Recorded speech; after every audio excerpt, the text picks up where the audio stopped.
প্রতিটি মানুষের জীবনে ছোট ছোট ইচ্ছে থাকে, কিন্তু প্রতিটি মানুষের সেই ইচ্ছেগুলো পূরণ করার ক্ষমতা থাকে না। সো হ্যালো এভরিওয়ান, আসসালামু আলাইকুম। কেমন আছেন সবাই? আশা করি সবাই অনেক বেশি ভালো আছেন। আলহামদুলিল্লাহ, আমিও ভালো আছি।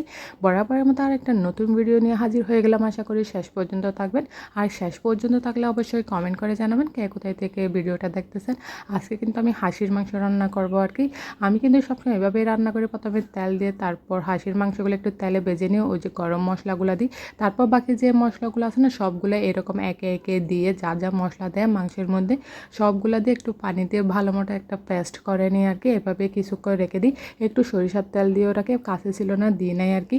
তারপর যখন তেল গরম হয়ে গেছে কিছু গরম মশলা আর কিছু দিয়ে দিলাম, ওই মাংসগুলো দিয়ে একটু ভালো মতো নেড়ে চেড়ে দিব। সবাই বলে না খাসির মাংসে কি একটু গন্ধ থাকে, তো এই গন্ধটা যাতে না থাকে আর কি, এটার জন্য এই প্রসেসিংটা করা। আমি প্রায় সময় যখনই হাঁসির মাংস রান্না করি প্রথমে এরকম গরম মশলার তেলে কিছুক্ষণ ভেজে নিই, তারপরে কিন্তু আমি যাবতীয় মশলাগুলো দিই।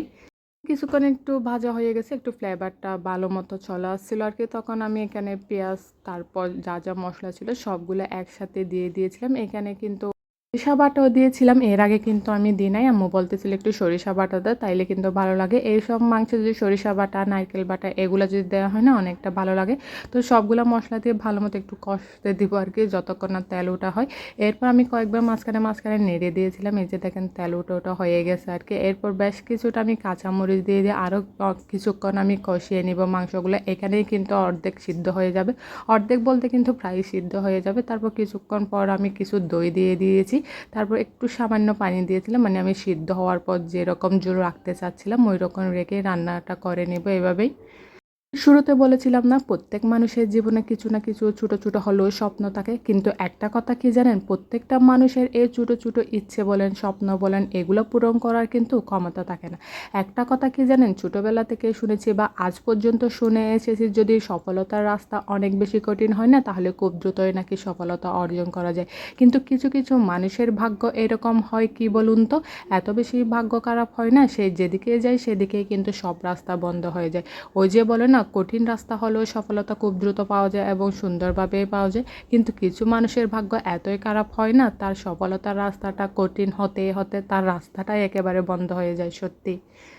এমন অনেক মানুষ দেখবেন তার অক্লান্ত পরিশ্রমের মাধ্যমে একটা কঠিন রাস্তায় হাঁটতে হাঁটতে এক সময় গিয়ে সে তার সফলতার ধারপ্রান্তে পৌঁছে যায়। তার রাস্তাটা ঠিক ছিল, তার রাস্তা কঠিন হলেও সে সফলভাবে সুন্দরভাবে হাঁটতে পারছে এবং নিয়মভাবে কিন্তু হাঁটতে পারছে আর কি, নিয়মিতভাবে হাঁটতে পারছে। কিন্তু এমন এমন কিছু মানুষ আছে যেগুলোর ভাগ্য এত বেশি খারাপ না, তো সে যদি অনেক বেশি পরিশ্রম করে, সব কিছু নিয়ম মেনেই যদি পরিশ্রম করে না, সব কিছুই একদম ঠিকঠাক, কিন্তু তার রাস্তা এত বেশি কঠিন হতে থাকে না, যতই সেই পথ চলতে থাকে ততই তার রাস্তাটা একেবারে সরু হয়ে যায়। সরু হতে হতে একটা সময় এসে কী হয় জানেন, তার রাস্তাটা একেবারে বন্ধ হয়ে যায়, ওখান থেকে তার ফিরে আসা ছাড়া আর কোনো কিছুই থাকে না। কি এক অবস্থা না! এটা কিন্তু অনেকটা ভাগ্যের উপর নির্ভর করে। অনেক মানুষ না পরিশ্রম করেও কোনো কিছু পায় না। দেখেন না, রিকশাওয়ালা বলেন কৃষক বলেন তারা এত পরিশ্রম করে, কিন্তু তাদের ভাগ্যের চাকাটা না কখনোই পরিবর্তন হয় না।